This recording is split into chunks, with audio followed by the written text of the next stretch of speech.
আইসিসির আবারও পোলটি, এবং গত 2-3 দিন আগে আমরা সবাই জানি যে এই পোলটি ইন্টারন্যাশনাল ক্রিকেট কাউন্সিল আইসিসি নিয়েছে। বাংলাদেশের বিশ্বকাপ ফিউচার আসলে আইসিসির এমন পোলটির কারণে কতটা প্রেসারে পড়েছে।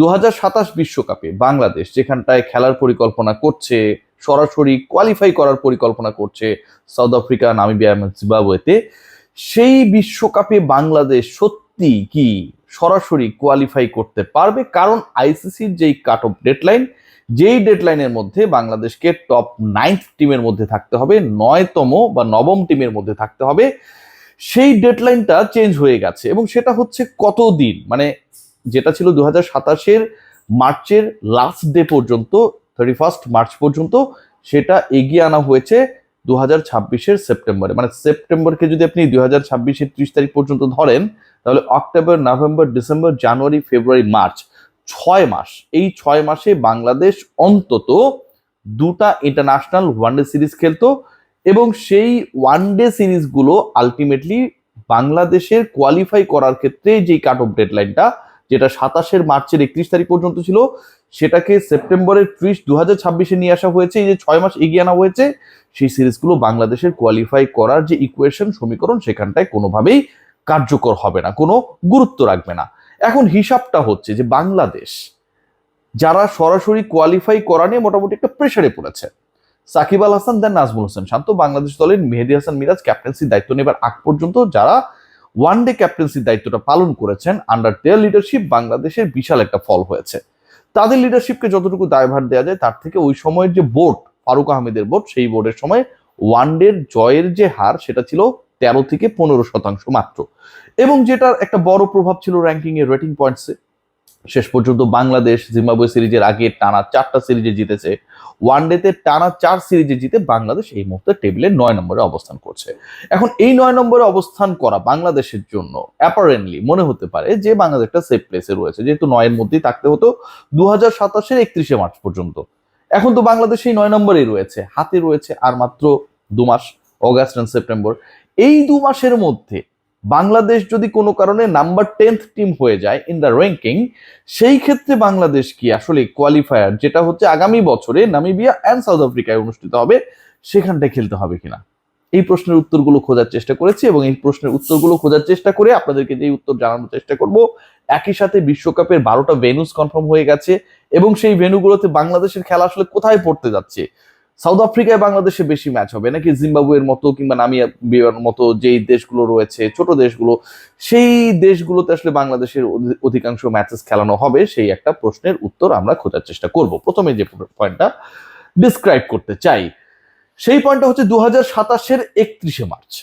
31 মার্চ আসে নাই, 31 মার্চ এখন থেকে আরো প্রায় 8 মাস দূরে রয়েছে। এখন 31 মার্চের মধ্যে বাংলাদেশ 9 এর মধ্যে থাকতো, সেই ব্যাপারে আমরা কনফিডেন্ট হয়ে গিয়েছিলাম, যেহেতু আমরা জিম্বাবুয়ে সিরিজের আগে টানা 4টা সিরিজে জয় পেয়েছি।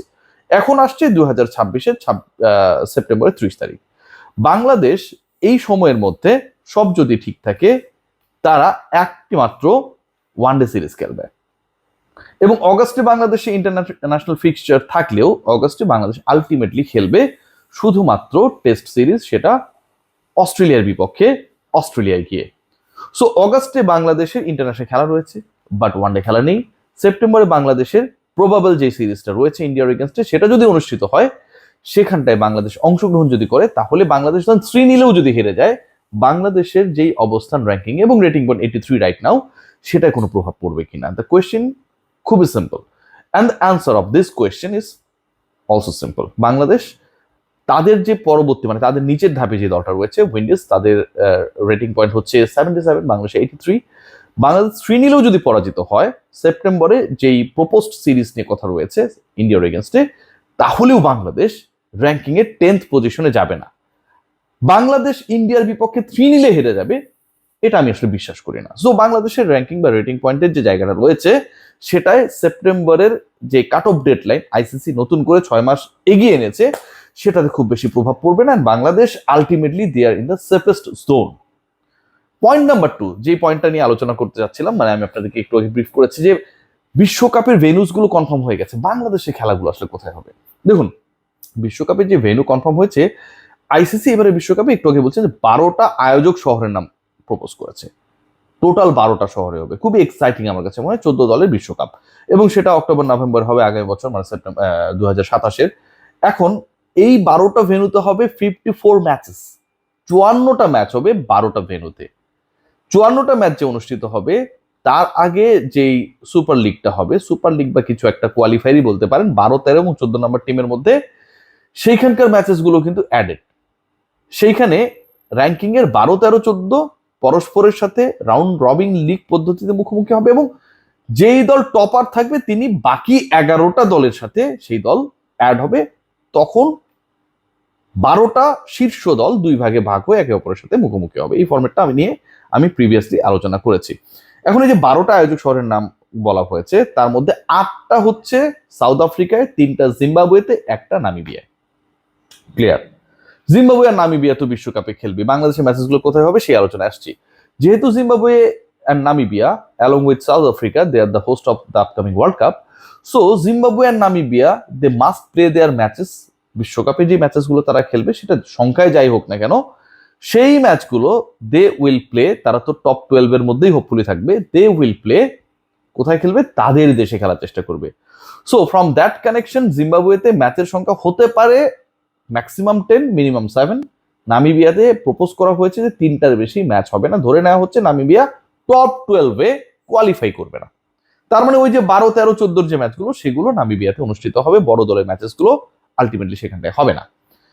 যেহেতু জিম্বাবুয়ে এবং নামিবিয়া তাদের ম্যাচেসগুলো তাদের দেশেই খেলার চেষ্টা করবে, ডেফিনেটলি বাংলাদেশে যখন বিশ্বকাপ 31 হবে আমরা আমাদের দেশেই আমাদের ম্যাচেসগুলো খেলবো, সিম্পল ম্যাথ।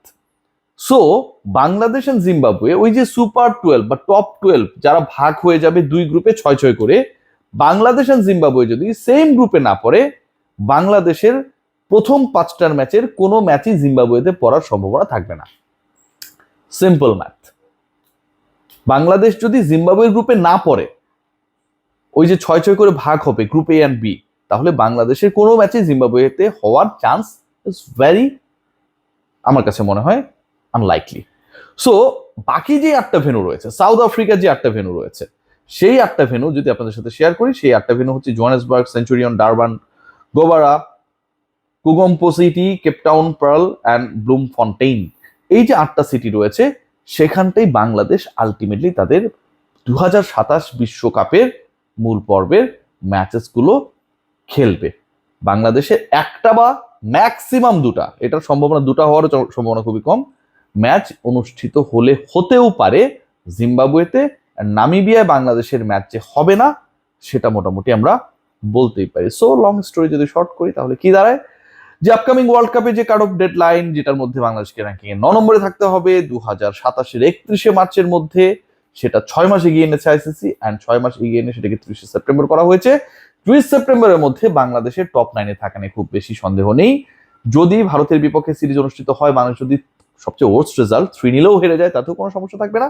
যদি বাংলাদেশ সেই সিরিজে 2-1 পরাজিত হয়, অথবা 1-2 জিতে যায়, অথবা 3-0 জিতে যায়, তাহলে তো আরো ভালো।